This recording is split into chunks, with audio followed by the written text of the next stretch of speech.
तो hello doctors, कैसे हैं आप सब। आई होप सो सब अच्छे होंगे। तो आज अपन फर्स्ट चैप्टर का सेकंड पार्ट पढ़ेंगे। ठीक है, जैसे मैंने आपको बताया था ना APKA, उसका P वाला जो पार्ट था प्राण कामनीय रसायन पादनम। ठीक है, सबसे पहले देखेंगे रसायन से लाभ। पहले आप देख लीजिए, इसमें टोटल 37 योगों का वर्णन है। जैसे फर्स्ट पार्ट में अभी हम लिखी में 6 योग थे ना, इसमें 37 है।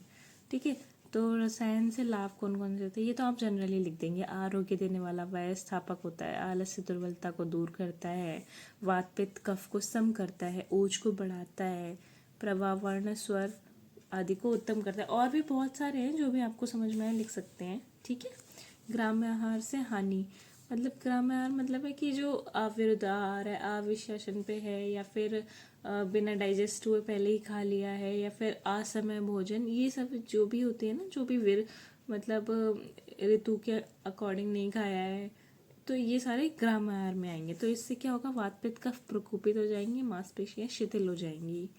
ठीक है, ओज कम हो जाएगा, शुक्र कम हो जाएगा, ग्लानि बढ़ जाएगी, उत्साह शून्य हो जाएगा, श्वास गति भी बढ़ जाएगी। ये सभी त्याग कर रसायन का सेवन करना चाहिए, ऐसा आचार्यों ने बताया है। ठीक है, अब इसमें पहला योग अपना है आम्लक घृत। अब ध्यान से सुनिएगा, बस आपको थोड़ा थोड़ा ध्यान रखना है, और मेनली सारे कंटेंट नहीं ध्यान रहेंगे, कोई बात नहीं, इट्स ओके। जो मेन कंटेंट है वो डोज किस टाइम खाना है इतना पता होना चाहिए, और लाभ पता होना चाहिए।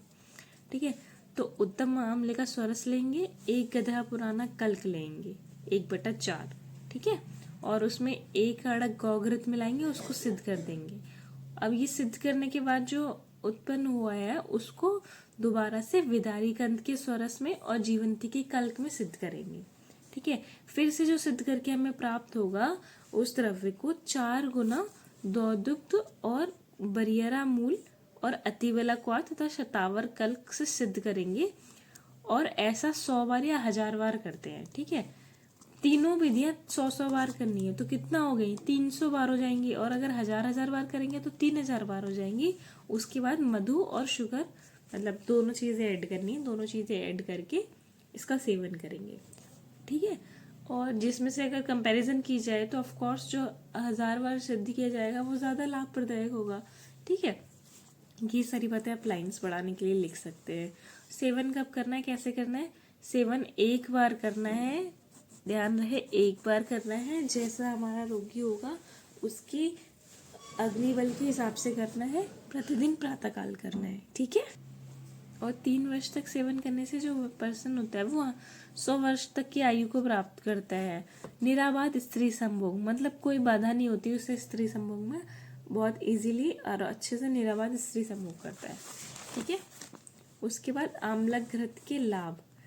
तो आम्लक घृत क्या करेगा, शरीर को विशाल करेगा, जैसे पहाड़ के समान एकदम मजबूत और कठोर बनाएगा, इंद्रियों को स्थिर करेगा, स्वर को जो अच्छे स्वर होते हैं, ऐसा नहीं है कि मतलब तुतला रहा है, ऐसा कुछ नहीं होगा, अच्छे से बोल पाएगा, गर्जना के साथ आवाज तेज होगी, उसकी जो होने वाली संतानें होंगी वो सारी स्थिर होंगी। क्या पढ़ा हमने, ठीक है। अब हम पढ़ेंगे आम्ल का अवलेह। अभी हमने क्या पढ़ा था, आम्लक घृत, अब पढ़ेंगे अपन आम्ल का अवलेह। सूखे आम्लक लेने, इसका ये रेशियो आपको याद रखना है कि आम्लक और पिपली का रेशियो कितना है, 1:1, मतलब दोनों इक्वल अमाउंट में लेना है। ठीक है, सूखे आम्लक कितने लेने, 1000, पिपली कितनी लेनी है, 1000। ठीक, और इसको तरुण पलाश के क्षार जल में भिगो के रख देना है। ठीक है, उसके बाद सुखाएंगे, सुखाने के बाद उसको चूर्ण कर लेना है। अब चूर्ण को 4 गुना मधु और 100 गुना गौघृत में भर्जन करेंगे। उसके बाद 1/4, मतलब कि ये जितना भी बन के आएगा उसका चतुर्थांश मतलब शुगर मिलाएंगे, और 6 महीने तक उसको गाड़ के रख देंगे। उसके बाद उसका सेवन करना है।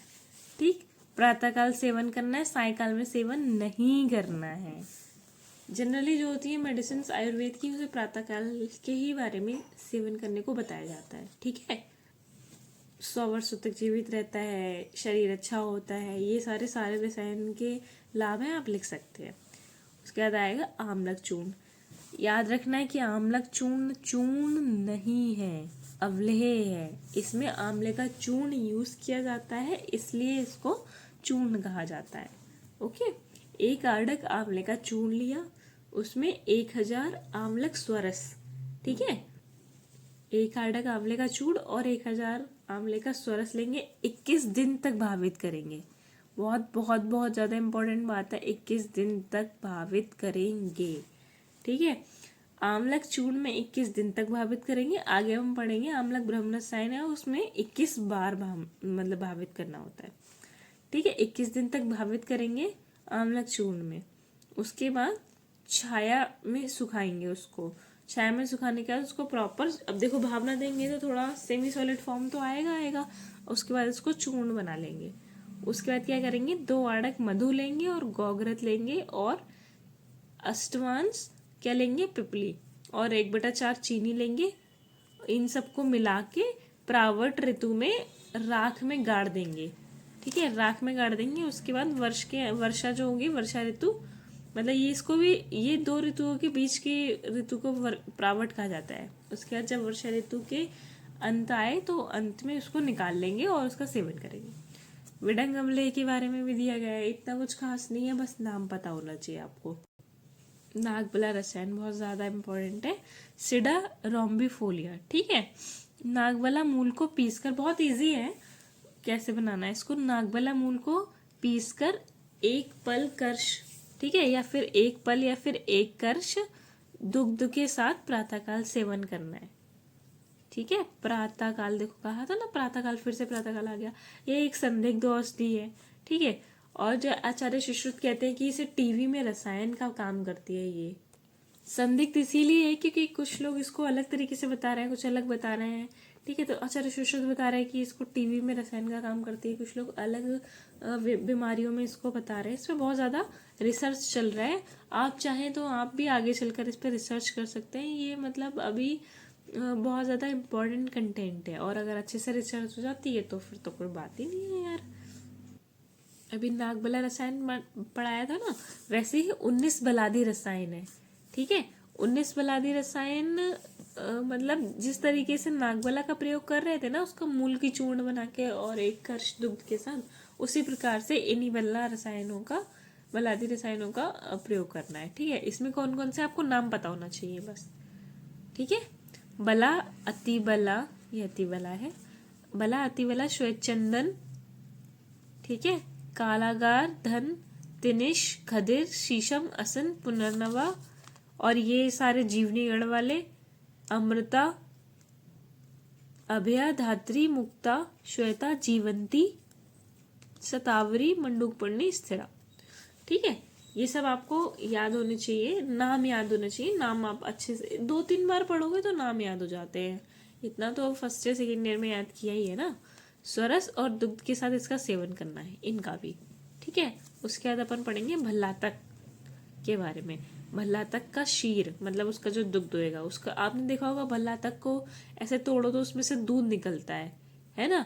जो जो मतलब फ्रूट कौन से वाले लेने हैं, ये भी तो देखो, जो बिल्कुल पक गए हो, मतलब काले हो गए हो, पकने के जामुन के समान काले हो गए हो, ठीक है। ऐसे फ्रूट्स को लेना है जेठ और आषाढ़ के मंथ में।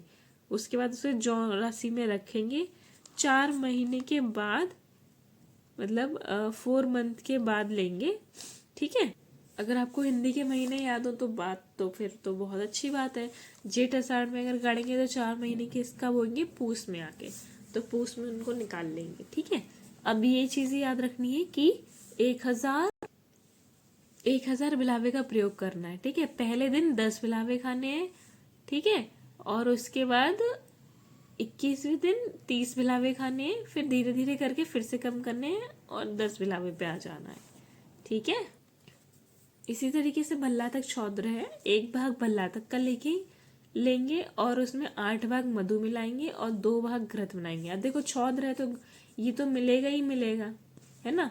और मधु जो होता है योगवाही होता है, मधु जो होता है योगवाही होता है, तो वो किसी के गुणों में परिवर्तन नहीं लाता है। उसके गुण अन्य रसायन के समान आप लिख देंगे कि बलदायक होता है, शरीर को मजबूत बनाता है, मेद्यन होता है, श्रुतिधर बनाता है, मतलब जो सुनो वो एक बार में याद हो जाए, है ना, इस तरीके से। और भल्लातक तेल, जैसे ये हो गया भल्लातक शीर, भल्लातक शौध, वैसे ही भल्लातक तेल भी होता है। अब भल्लातक के 10 योग होते हैं, इसके नाम आपको याद रखने हैं। भल्लातक सर्पी, क्षीर, शौद्र, गुड़ भल्लातक, भल्लातक यूष, भल्लातक तेल, भल्लातक पलल, भल्लातक सत्तू, भल्लातक लवण, भल्लातक तर्पण। 2-3 बार लिख के देखना, याद हो जाएंगे आराम से। कोई ट्रिक्स वगैरह बनाओगे, देखो लास्ट में इतने ट्रिक्स हो जाते हैं कि आपको ट्रिक्स याद रखने के लिए ट्रिक्स बनानी पड़ती है। तो ट्रिक्स मत बनाओ, बस लर्न करने की कोशिश करो। 3-4 बार इसको लिख दोगे एक बार तो फिर याद हो जाएगा। ठीक है, देखो अब बिलावी के गुड़ पड़ेंगे। बिलावी का गुड़ देखो पता ही है ऑफकोर्स, भल्लातक बहुत ज़्यादा मतलब तीक्ष्ण होता है, तीक्ष्ण पाक उत्पन्न करने वाला था। मतलब अगर उसका दुग्ध आपके हाथ पे लग गया तो वहाँ छाले हो जाएंगे, है ना।